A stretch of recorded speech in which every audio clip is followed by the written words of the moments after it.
கண்ணதாசனின் அர்த்தமுள்ள இந்து மதம் பாவமாம் புண்ணியமாம். இதுவரை யாருடைய பெயரையும் நான் குறிப்பிடவில்லை. இப்பொழுது ஒருவருடைய பெயரை குறிப்பிட விரும்புகிறேன். பட அதிபர் சின்னப்ப தேவரை நீ அறிவாய். சிறு வயதிலிருந்தே அவர் தெய்வ நம்பிக்கையுள்ளவர். சினிமா தொழிலிலே மது பழக்கமோ பெண் ஆசையோ இல்லாத சிலரில் அவரும் ஒருவர். மிகவும் உத்தமர்கள் என்று சொல்லத்தக்க உயர்ந்தோரில் ஒருவர். 30-35 வயது வரை அவரது வாழ்க்கை கடுமையான வறுமையிலும் ஏழ்மையிலும் கழிந்தது. அப்போது அவர் நாணயத்தையும் நேர்மையையும் கைவிட்டதில்லை. குஸ்தி கோதா நடத்தினார். சிறிய பால் பண்ணை நடத்தினார். ஜூபிட்டர் பிக்சர்ஸ் படங்களில் ஸ்டண்ட் நடிகராக வேலை பார்த்தார். அவரது வரலாறு உழைத்து முன்னேற விரும்புகிறவர்களுக்கு ஒரு பாடமாகும். அந்த நேரத்தில் ஒரு வெற்றிலைப்பாக்கு கடையில் அவருக்கு 6 ரூபாய் வரை கடனாகிவிட்டது. கடைக்காரன் அவர் கழுத்தில் துண்டை போட்டு முறுக்கினான். அந்த கடை இருக்கும் பக்கமே போக முடியாதபடி அவதிப்பட்டார். அடிக்கடி கோவைக்கு 10 மைலுக்கு அப்பால் இருக்கும் மருதமலைக்கு போய் முருகா முருகா என்று அழுவார். அந்த கோவிலோ ஜன நடமாட்டம் இல்லாத கோவில். கடைக்காரன் கோபித்து கொண்ட அன்று இரவு அந்த மருதமலை கோவிலில் போய் உட்கார்ந்து கொண்டு அழுதார். முருகா காப்பாற்று என்று வேண்டிக் கொண்டார். நள்ளிரவில் காடுகள் நிறைந்த அந்த மலையை விட்டு இறங்கினார். வழியில் ஒரு சிகரெட் பாக்கெட் கிடந்தது. அதை காலால் உதைத்து கொண்டே நகர்ந்தார். கொஞ்ச தூரம் வந்ததும் என்ன தோன்றிற்றோ அந்த சிகரெட் பாக்கெட்டை எடுத்து பார்த்தார். உள்ளே 2 சிகரெட்டுகளும் 10 ரூபாய் நோட்டும் இருந்தன. அப்போது அவரது மனநிலை எப்படி இருந்திருக்கும்? நல்லவனாக வாழ்ந்தோம், தெய்வத்தை நம்பினோம், தெய்வம் கைவிடவில்லை என்றுதானே எண்ணியிருக்கும். அந்த முருகன் அவரை வாழ வைத்தான். ஒவ்வொரு நாளும் முருகா முருகா என்று உருகுகிறார். தனக்கு நஷ்டம் வந்தாலும் பிறருக்கு நஷ்டம் வரக்கூடாது என்று தொழில் புரிகிறார். அதனால் அவர் நாளுக்கு நாள் செழித்தோங்குகிறார். நீயும் நல்லவனாக இரு, தெய்வத்தை நம்பு. உனக்கு வருகிற துன்பமெல்லாம் பனிபோல் பறந்து ஓடாவிட்டால் நீ இந்து மதத்தையே நம்ப வேண்டாம். பாவமாம் புண்ணியமாம். எந்த மடையன் சொன்னான்? சொர்க்கமாம் நரகமாம். எங்கே இருக்கின்றனவை? பாவமும் புண்ணியமும் பரலோகத்தில் தானே, பார்த்து கொள்வோம் பின்னாலே. இவையெல்லாம் நமது பகுத்தறிவு உதிர்க்கும் பொன்மொழிகள். பாவம் புண்ணியம் சொர்க்கம் நரகம் என்ற வார்த்தைகளை கேட்கின்ற இளைஞனுக்கு அவை கேலியாக தெரிகின்றன. நரம்பு தளர்ந்து போன கிழவர்கள் மரண பயத்தில் உளறிய வார்த்தைகள் அவை என்று அவன் நினைக்கின்றான். நல்லதையே செய்தால் சொர்க்கத்துக்கு போவாய் என்றும், அங்கே வகை வகையாய் விருந்துகள் உனக்கு காத்திருக்கும் என்றும், தீங்கு செய்தால் நரகத்துக்கு செல்வாய் என்றும், அங்கே உன்னை எண்ணெய் கொப்பரையில் போட்டு வறுத்தெடுப்பார்கள் என்றும் சொல்லப்படும் கதைகள் நாகரீக இளைஞனுக்கு நகைச்சுவையாய் தோன்றுவதில் வியப்பில்லை. ஆனால் இந்த கதைகள் அவனை பயமுறுத்தி அவன் வாழ்க்கையை ஒழுங்குபடுத்துவதற்காகவே தோன்றிய கதைகள். அவனுடைய பற்றாக்குறை அறிவை பயமுறுத்தி திருத்த வேண்டும் என்று நம்பிய நம் மூதாதையர் அந்த கதைகளை சொல்லி வைத்தார்கள். இந்த கதைகள் 100க்கு 50 பேரையாவது திருத்தியும் இருக்கின்றன என்பதை அறிந்தால் நம் மூதாதையர் நம்பியுரைத்த கற்பனைகள் கூட எவ்வளவு பலனை அளிக்கின்றன என்பதை அவன் அறிவான். பாவம் புண்ணியம் பற்றிய கதைகளை விடு. பரலோகத்துக்கு உன் ஆவி போகிறதோ இல்லையோ, இதை நீ நம்ப வேண்டாம். ஆனால் நீ செய்யும் நன்மை தீமைகள் அதே அளவில் அதே நிலையில் உன் ஆயுட்காலத்தில் உன்னிடமே திருப்பி வந்து விடுகின்றன. அந்த அளவு கூடுவதும் இல்லை குறைவதும் இல்லை. ஒருவனை எந்த வார்த்தை சொல்லி நீ திட்டுகிறாயோ அதே வார்த்தையில் எப்போதாவது ஒரு முறை நீ திட்டப்படுகிறாய். எப்படி தீர்க்க நினைக்கிறீர்களோ அப்படியே தீர்க்கப்படுவீர்கள் என்று கிறிஸ்துவ வேதம் கூறுகிறது. செய்த வினை அதே வடிவத்தில் திரும்ப வரும் என்று முதலில் போதித்தது இந்து மதம்தான். பாவம் என்பது நீ செய்யும் தீமை, புண்ணியம் என்பது நீ செய்யும் நன்மை. முற்பகல் செய்யின் பிற்பகல் விளையும். அரசன் அன்று கொள்வான், தெய்வம் நின்று கொள்ளும். விநாசகாலே விபரீத புத்தி. இவையெல்லாம் இந்துக்களின் பழமொழிகள். ஊரை கொள்ளையடித்து உலையிலே போட்டு அதை உயில் எழுதி வைத்துவிட்டு மாண்டவன் எவனாவது உண்டோ?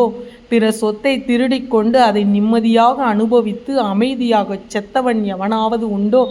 அப்படி ஒருவன் இருந்தாலும் அவன் எழுதி வைத்த உயிலின்படி அவன் சொத்துக்கள் போய் சேர்ந்ததுண்டா?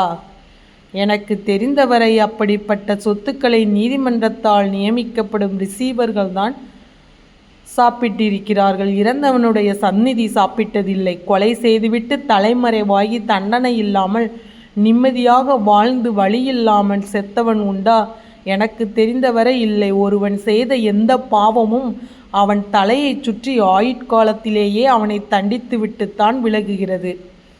பாவத்தின் சம்பளம் மரணம் என்கிறது கிறிஸ்துவ வேதம். இல்லை, பாவத்தின் சம்பளம் வயதான காலத்தில் திரும்ப வரும் சிறுசேமிப்பு நிதி.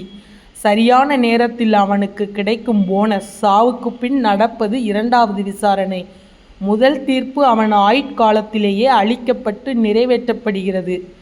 எனக்கு நன்றாக நினைவில் இருக்கிறது. 1953ஆம் ஆண்டு டால்மியாபுரம் போராட்டத்தில் 18 மாதம் கடுங்காவல் தண்டனை விதிக்கப்பட்டு நானும் நண்பர் அன்பில் தர்மலிங்கமும் மற்றும் 20 பேரும் திருச்சி மத்திய சிறையில் இருந்தோம். அங்கே தூக்கு தண்டனை பெற்ற கைதிகள் சிலரும் இருந்தார்கள். அவர்களை தனித்தனியாக சில அறைகளில் பூட்டி வைத்திருந்தார்கள். அவர்களில் மாயவரம் கொலை வழக்கு என்று பிரபலமான வழக்கில் தூக்கு தண்டனை விதிக்கப்பட்டவர்கள் 7 பேர். செஷன் கோர்ட் அவர்களுக்கு தூக்கு தண்டனை விதித்தது. அப்போது உயர்நீதிமன்ற நீதிபதிகளில் ஒருவராக இருந்தவர் திரு சோமசுந்தரம். பெரும்பாலான கொலை வழக்குகளில் அவர் தூக்கு தண்டனையை ஆயுள் தண்டனையாக மாற்றுவது வழக்கம். காரணம், 12 வருடங்கள் கழித்து திரும்ப போகும் குற்றவாளி நல்லவனாக திரும்பி வந்து அமைதியான வாழ்க்கை வாழ்வான் என்ற நம்பிக்கையே. அவர் சட்டத்தோடு தர்மத்தையும் கலந்தே யோசிப்பார்.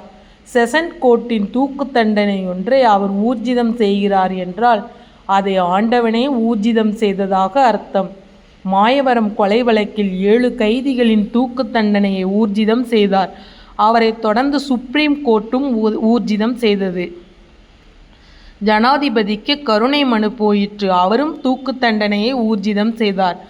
காரணம், நடந்த நிகழ்ச்சி அவ்வளவு பயங்கரமானது. மாயவரத்தில் 40 வயதான ஒரு அம்மையார் விதவை. அந்த வயதிலும் அழகாக இருப்பார். சுமார் 60,000 ரூபாய் பெறக்கூடிய நகைகளை வைத்திருந்தார். சொந்த வீட்டில் ஒரு வேலைக்கார பெண்ணை மட்டுமே துணையாக கொண்டு வாழ்ந்திருந்தார். அவரை மோப்பமிட்ட சிலர் ஒரு நாள் இரவு அவர் வீட்டுக்குள் புகுந்தார்கள். அந்த அம்மையார் மூச்சு திணறி இறந்து போனார். இறந்த பிறகும் இன்னொருவன் கற்பழித்தான். மருத்துவரின் சர்டிபிகேட் அப்படித்தான் கூறிற்று. நகைகள் கொள்ளையடிக்கப்பட்டன. கொலைகாரர்கள் ஓடிவிட்டார்கள். பிடிபட்டவர்கள் 7 பேர். சிறைச்சாலையில் அந்த 7 பேரில் 6 பேர் நாளை தூக்குக்கு போகப் போகிறோமே என்று துடித்து கொண்டிருந்தார்கள். முருகா முருகா என்று ஜபித்து கொண்டிருந்தார்கள். ஆனால் ஒருவன் மட்டும் சலனம் இல்லாமல் அமைதியாக இருந்தான்.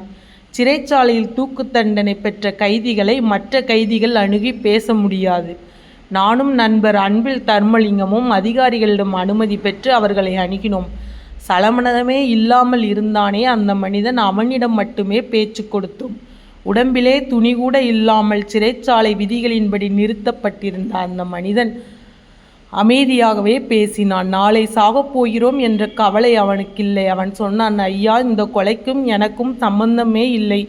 ஏற்கனவே நான் 3 கொலைகள் செய்திருக்கிறேன். ஒவ்வொரு கொலை செய்யும் போது நான் ஊரில் இல்லாதது மாதிரி அலிபி தயார் செய்துவிட்டு அந்த கொலையை செய்வேன். 3 கொலைகளிலும் நான் விடுதலையானேன். இந்த கொலை நடந்தன்று நான் மாயவரத்திலேயே இருந்தேன். ஆண்டவன்தான் என்னை அங்கே இருக்க வைத்திருக்கிறான். பல நாட்களாக எனக்கு வலை வீசிய போலீசார் சரியான சாட்சியங்களோடு என்னை கைது செய்து விட்டார்கள். காரணம், கொலை செய்தவர்களில் 3 பேர் என் சொந்தக்காரர்கள்.